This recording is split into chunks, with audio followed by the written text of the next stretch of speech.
Hello and welcome to Maximum Stereophonics, the first talking book about the band. It was written and researched by Michael Sumption, music is by Amanda Thompson, and it's read by Nancy McLean. You can check out our full catalogue on our website at www.chromedreams.co.uk.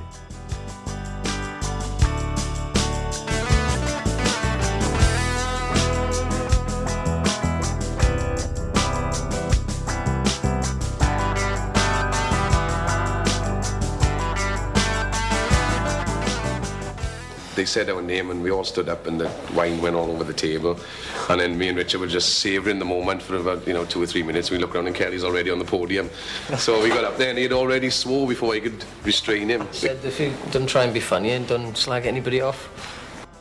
Increasingly ambitious in scope, crammed with fiercely eloquent lyrics and shifting effortlessly between driving beat rock and graceful balladry, the music of the Stereophonics is spiked with enough energy, sophistication and poignancy to ensure a thrillingly emotional ride. Never ostentatious, conceited or pretentious, this spiky Welsh trio have achieved global success on the back of an unfussy dedication to pure, old-fashioned songwriting values.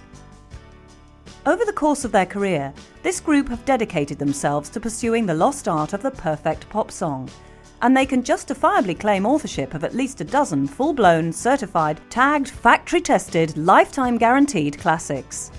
These are modern-day folk anthems for the man and woman in the street, rarities which deserve the sumptuous production jobs that are so promiscuously available today and which wear their regal clothes like princes. Kelly Jones's words are poetic and thoughtful, but never purple. He doesn't confuse vocabulary with poetry, nor is he as sloppy as his nearest peer, Noel Gallagher. Music and lyrics drip with grandeur, dignity and emotion, and his is a voice of measured grace, rich timbre and scope. If the early material approximates the sound of heavy weather gathering, then their most recent efforts resemble a full-tilt thunderstorm. The Stereophonics have weathered the storm that was Britpop, stayed true to their vision, and transcended the parochial category of indie rock. They can pen Oasis-eclipsing anthems in their sleep, gut-wrenching message songs over tea and forlorn, intricate laments while setting the timer on their video. Now that their music language matches their vision, they can do nothing but reach for the stars. To hear these men at their peak is to be reminded of why you fell in love with rock music in the first place.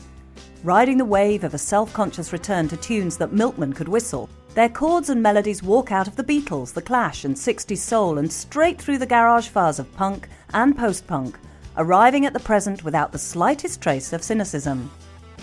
To witness them is to be reminded of rock and roll constants that only the best written songs can unearth. Their recent surge in popularity has been built on two planks. One is their engaging live performances, which are thankfully about as free of either European pomposity or American shape-throwing as it's possible to be without actually becoming the faces. The other is the exceptional standard of the songs, which have developed as richly textured and strikingly emotional music built for intense repetition and daily use. Compositions like Same-Sized Feet, Local Boy in the Photograph, Caravan Holiday, Have a Nice Day and Lying in the Sun unfold like dreams, their focus constantly shifting from background to foreground and back again, conjuring emotional climates as vivid and deeply seductive as those by R.E.M. or the Beatles. The music of the Stereophonics defines that ambivalent mood between happy and sad, grandiosity and intimacy, air-punching and wrist-slitting. Serene melodies and epic build-ups trade with personal, provocative and insightful storytelling to create music which is designed to last and unveil new pleasures with each listen. Intelligent, adventurous, hard-hitting, stylish and profound, it achieves a sun-scorched romanticism all of its own. At times, the music ripples with the guttural scream of the best prime-time blue-eyed soul or punk fury. At others, it swoops and cascades with tear-stained tenderness and vulnerability. It can be anarchic, direct and venomous, but at the same time, it can be relentlessly pretty. The Stereophonics have become purveyors of a less manic thrill, without losing the pop nous which stood them out from the post-Britpop contingent. Their catalogue to date, though, is a sophisticated melodic treasure combining lusciousness, raw power, high energy and subtly anthemic tunesmithery. With the trio's latest album, just enough education to perform, they have employed fresh textures to considerable effect and invested in attention to dynamic detail and palpable compositional ambition that marks it as their most significant release to date. Underneath, it's still the Stereophonics in all their ragged, all-boys-together glory. It's just a greater balance of heart, head and craft. Never contrived and refreshingly untainted by the media glare, they represent a paradigm of self-sufficiency, hard work, ceaseless invention, intuitive brilliance and quiet maturity. Mainstream chart success, stadium arena gigs and the celebrity spotlight might ebb and flow, but their talent will outlast them all.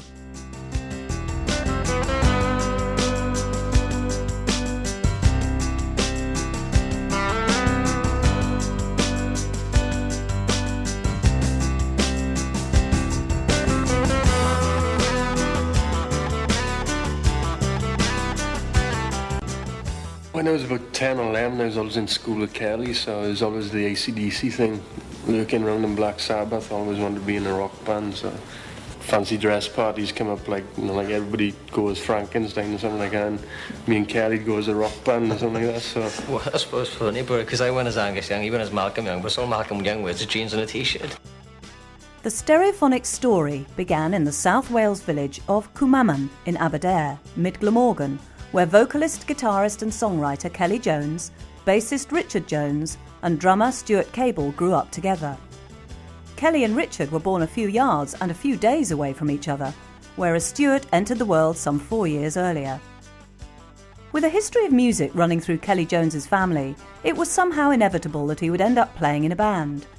Before finding fame with the Stereophonics, he worked as a market trader, a boxer and even a budding scriptwriter, whereas Stuart worked on a building site and delivered school dinners, and Richard dabbled as an electrician, a coalman and a scaffolder. However, the bonds which formed this special group were cemented early in life, when the guys were just children. Cwmaman was a close-knit working-class community with a lively pub culture that didn't exclude children and thrived on the storytelling traditions which would heavily influence Kelly's songwriting. Even as a small child, Kelly was allowed in the local hostelries, soaking up the ribald antics and tales of family and friends. Kelly and Richard hit it off immediately, getting into all kinds of scrapes when their parents' backs were turned. On a caravan holiday in Barry Island, Richard had to carry Kelly around for most of the time after he'd sliced his ankle open on the pedals of his BMX bike. They remembered staying up to watch V, in which a female alien peeled her face off. When they were 14, they pushed a lollipop stick into the ignition of the local Pentecostal church van and started the engine. They drove it down the road, realised the consequences of their actions, and then drove it back. Later, Richard was arrested for stealing a car and spent his days playing truant from school in Pete's Caff. He would lose all his money in the one-arm bandit machine or spend it on his collection of tattoos. Kelly, always the effervescent, bubbly jester in the group, would take it upon himself to tell Richard that some of his tattoos were spelt incorrectly. Growing up, the trio's formative musical inspirations were shaped and moulded by the record collections of their older brothers. So the classic sounds of the likes of Stevie Wonder, Roy Orbison, the Beatles, AC/DC, Led Zeppelin, Pink Floyd, the Kinks and Creedence Clearwater Revival left an indelible imprint on their lives and helped steer them in a musical direction. By the age of 8, Richard and Kelly were so taken by AC/DC's music that they even went to a fancy dress party as Malcolm and Angus Young. Opposite Kelly's parents' house were a public swimming pool and park, where neighbourhood kids congregated to listen to music and hang out together. Kelly recalled walking through the schoolyard and beside the swimming pool singing TNT by AC/DC and I Wanna Hold Your Hand by the Beatles, though precious few members of the opposite sex offered him their hands at that stage. At the age of 11, Kelly acquired his first proper guitar and knew that Stuart had a drum kit, so he invited Stuart to jam with him in his dad's garage. The two of them enjoyed their sessions so much that they set up a regular date using a disused hut at the top of their street. Armed with an extension lead with 4 plugs on it, they gained permission to practice in the ex-youth club hut. The first band that Stuart saw live was Iron Maiden at Cardiff's St David's Hall in 1986. Completely knocked out by the performance, he realised then that music was a more interesting and exciting lifestyle than any other conventional 9-to-5 job. This was where he wanted to be. he took to wearing a denim jacket festooned with patches hand-stitched by his mother. The patches were of bands like Iron Maiden, Rainbow, Quiet Riot, Rush and April Wine. Kelly and Stewart learnt enough covers to make their live debut as part of the group Zephyr when they were 12 and 16 respectively. However, the honeymoon period didn't last long, and the group dissolved when Kelly and Stewart had an argument and fell out. Amazingly, they didn't speak to each other for a year and a half. Undeterred, they both joined other bands, Kelly plumping for Silent Runner and Stewart linking up with King Catwalk. Both were very different outfits. Silent Runner specialised in old AOR covers of songs from the likes of REO Speedwagon and Bob Seger, whereas King Catwalk went for the whole glam sound. Stewart immersed himself in the role of a glam rocker with the Catwalks, wearing lipstick and dog tags. In the meantime, Richard had drifted into a nihilistic, aimless existence of petty crime, but was to find salvation through the guitar. The next step in the Stereophonics journey proved to be the catalyst for their explosive emergence as artists in their own right, as a creatively inspired Kelly, Stewart and Richard were to reunite.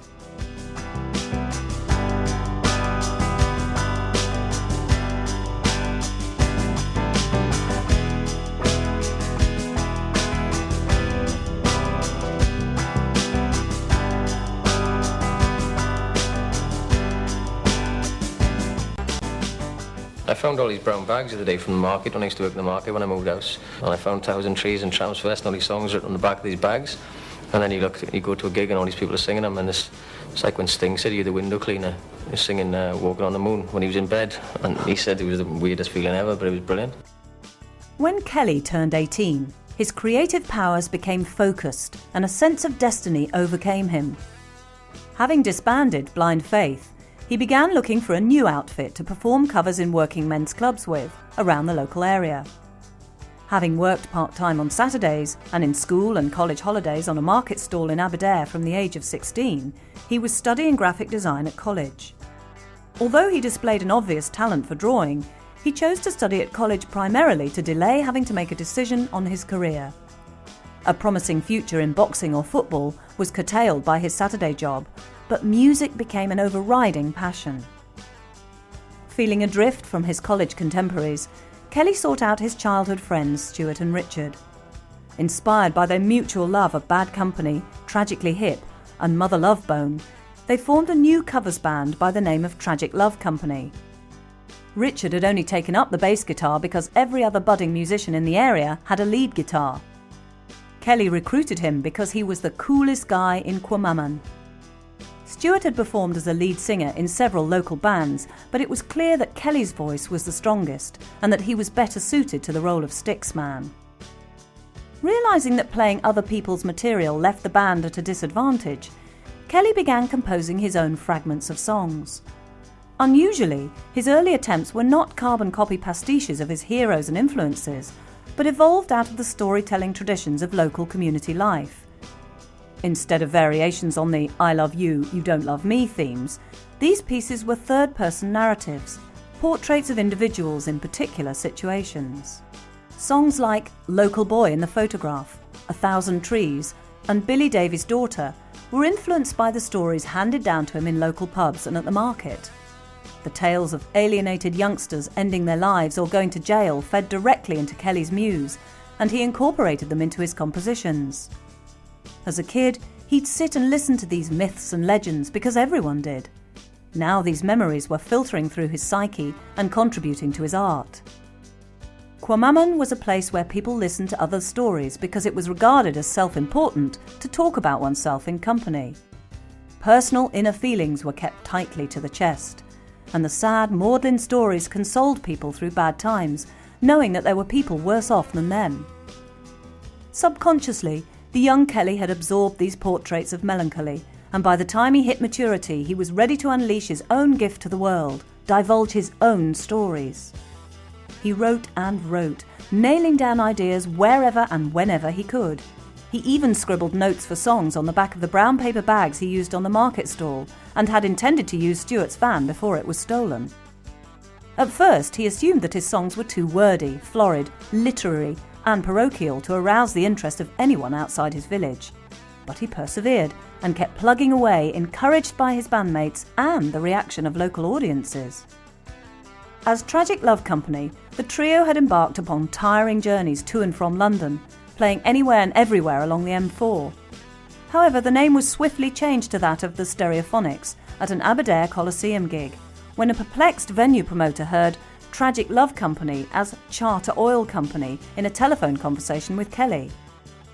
The new moniker was inspired by the name of Stuart's grandmother's Falcon stereophonic gramophone player.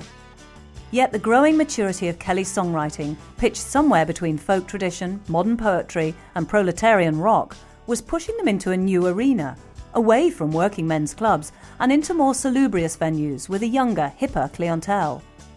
They became well known in Wales after the screening of a BBC TV documentary entitled All Right or What? Despite their newfound confidence and ever-increasing pool of original material, record companies showed no interest in signing or even talking to them. Grunge was in vogue, and the demand for earnest young Welshmen with raucous guitars and interesting social commentaries was more than catered for by the Manic Street Preachers.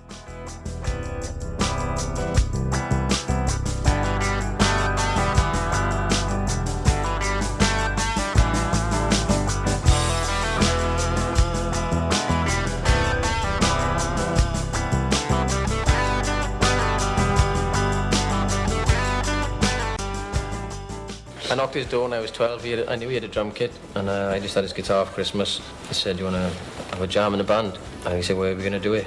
So we did the first one in my old man's garage, and then we went. I remember asking Shirley up at the youth club. Remember, we took a 4-point plug. We said, "Look, we got all the gear we need. We got an extension lead," and he was like, she was just looking at us as if, "What was an extension lead going to do?"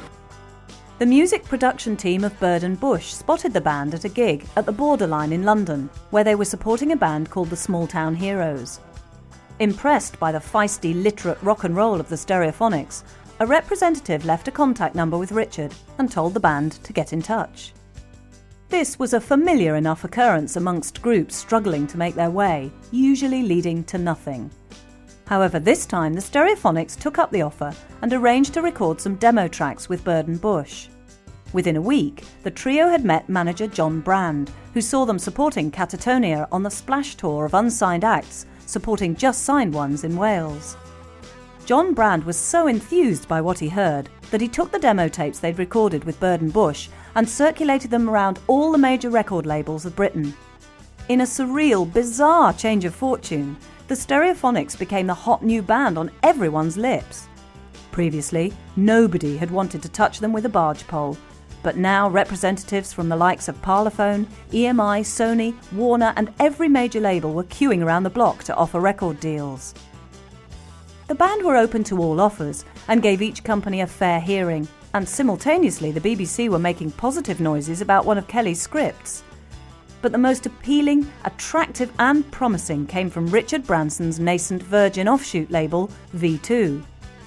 In another surreal twist of fate, Chief Executive Jeremy Pearce rang Kelly at his parents' home in 1996, warning him that Richard Branson himself was about to ring.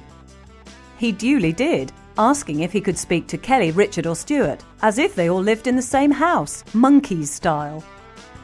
Branson explained that the label would be set up and running properly within 6 months, and he wanted them to become the label's first signing. He promised Kelly that V2 would be 200% behind his band, with worldwide representation and distribution to follow within another 6 months.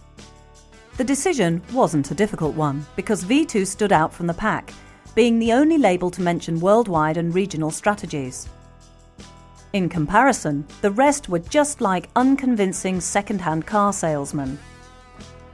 Jeremy Pearce signed the band to V2 in August 1996, before the label was officially up and running. At this stage, the Stereophonics had about 10 or 11 original songs fully written, including such tracks as Billy Davies' Daughter and Local Boy in the Photograph. But the group refused to rest on their laurels, constantly touring around Britain and writing new material as they went along. They would tour for 3 weeks, then record songs in real-world studio for a week or so, before heading back on the road. The advantage of this method was that the guys could get an instantaneous response to their new songs as they performed them live. Travelling the length and breadth of Britain in a splitter bus, the band developed an even stronger sense of camaraderie, enjoying each other's company and sparking off each other creatively. They thought nothing of travelling to Leeds, returning home on the same night and then driving to Liverpool the next day, because they couldn't afford to pay for an expensive hotel. They were used to playing in front of a dozen people in, say, Southend, then making their way to the opposite end of England and returning south to Brighton. Now they had proper backing and an increasing media profile. The hard work had clearly been worthwhile.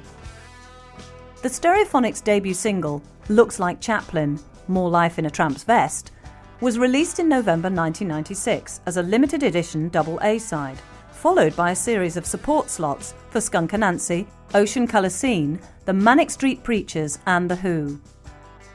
The guys played at the Cwmaman Festival in Edinburgh in January 1997 and entered the charts for the first time in March with Local Boy in the Photograph, hitting number 51. They continued their relentless touring schedule throughout 1997, including a European tour with Supergrass and a full set of summer festivals including Tea in the Park, Cardiff Bay's Big Noise, Stockton One for the People, Reading and the Phoenix. They headlined the Big Weekend, the annual free festival in Cardiff city centre, and co-headlined a St David's Day special at Cardiff's Coal Exchange. They released a clutch of singles, all of which sold progressively better. The hits, More Life in a Tramp's Vest, 1,000 Trees and Traffic, all charted in the top 40 at 33, 22 and 20 respectively. The 1,000 Trees single came with a stirring version from a gig at Oxford Zodiac on its B-side. With their chart credentials confirmed and a debut Top of the Pops performance in August in the bag, they would never look back.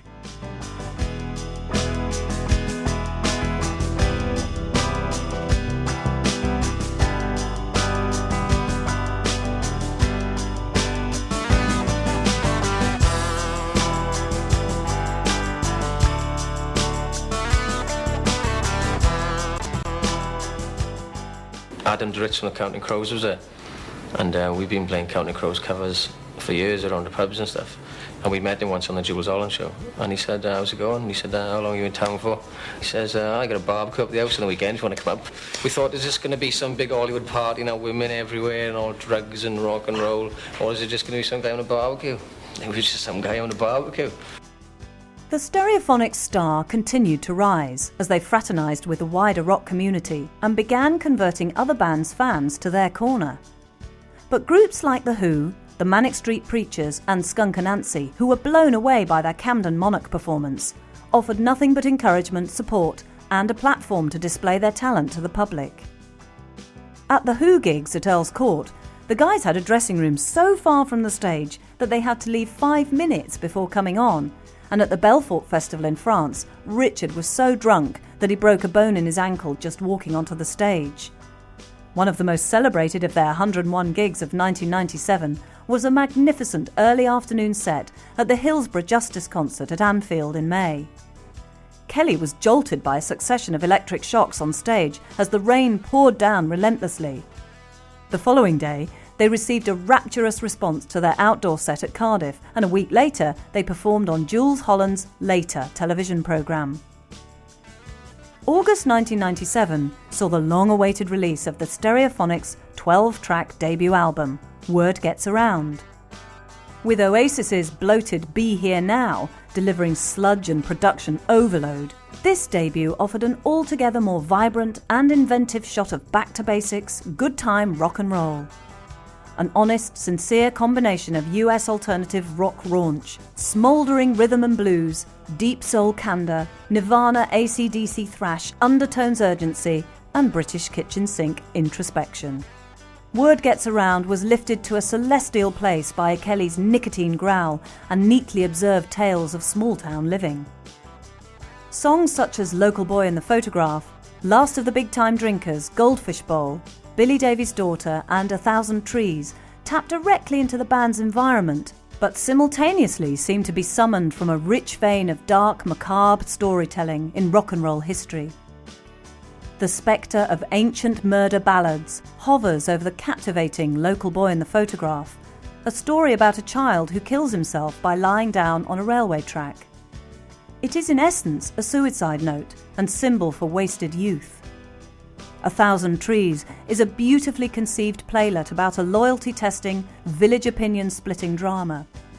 More Life in a Tramp's Vest essays the fall of a market trader, and Too Many Sandwiches offers a cynical vision of a wedding reception. In marrying these twisted, malevolent stories to accomplished, beer-fueled guitar pop, the Stereophonics marked out a territory all of their own. They had taken the apparently provincial and prosaic inside-page headlines of local newspapers — rumour, desire, whispers, murder, suicide, thwarted ambition — and created thrilling, rampant, breathless terrace anthems for the average Joe. Kelly's writing was infused with a compassion and humanity which struck a chord with the band's audience and invited comparisons with rock's greatest poets. The album could conceivably have stormed the charts even without the patronage of the rock, pop and alternative music press, but nevertheless it shot to number 6 in the album charts and went silver by Christmas 1997, shifting 60,000 in the UK. This surprised the band as much as anybody else. Meanwhile, the poignant Traffic became the first single to break the top 20. The Stereophonics kept writing whilst on the road, fully aware of difficult second album syndrome. As the year came to a close, they had built a massive fan base through word of mouth, touring, and the quality of their music. Bereft of the usual hype or celebrity angle favoured by the press when dealing with a new arrival in pop's firmament, these 3 ordinary men, singing tunes about their normal lives, had conquered the hearts of the many by virtue of sheer talent. Their end-of-year gigs in Cardiff were appropriately subtitled "Happy With That," as good a summary of their ascent and fortunes in 1997 as anyone could have managed.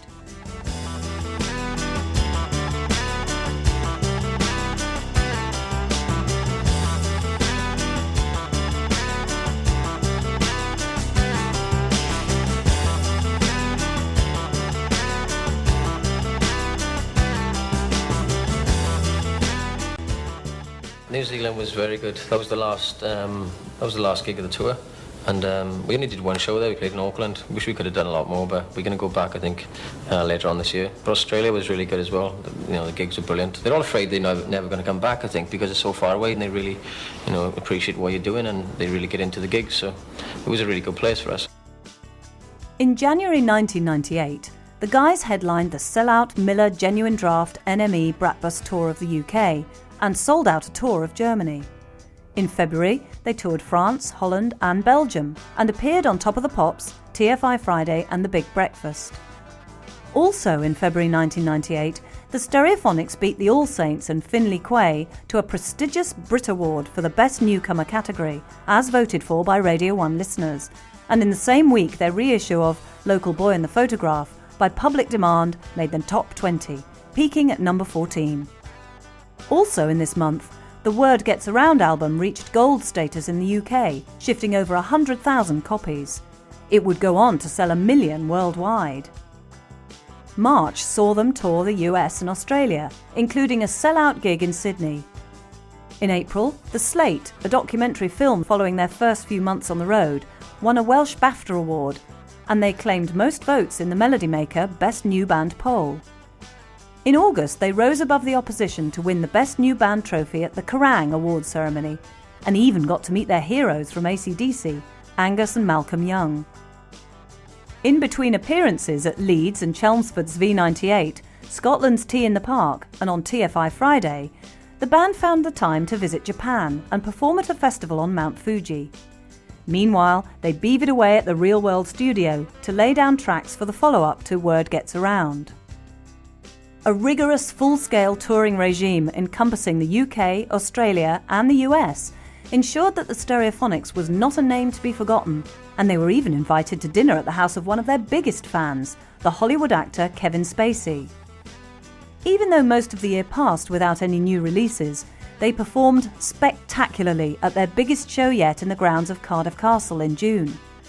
Playing to 10,000 adoring fans, they made history by becoming the first group since Queen to play in the breathtaking venue for some 20 years. It was recorded for subsequent video release and went on to pick up a Welsh BAFTA. The Stereophonics were cultivating a reputation as a great singles band though, and in November the release of the staggering The Bartender and the Thief brought them their biggest hit to date. Destined to become a British radio staple throughout the closing months of the year, it was playlisted by Radio 1 for 5 weeks and reached number 3 in the singles charts. They performed the single on TFI Friday, The Ant and Dec Show, Top of the Pops and MTV Up For It. During the recording of the follow-up to Word Gets Around, the band had nailed down a clutch of mellow songs and needed an out-and-out rocker. So Kelly tuned the guitars to Soundgarden-esque levels and within 5 takes had recorded the stupendous The Bartender and the Thief. The tune came out of nowhere, but its frenetic urgency was inspired by Supergrass drummer Danny's playing on tour with the guys.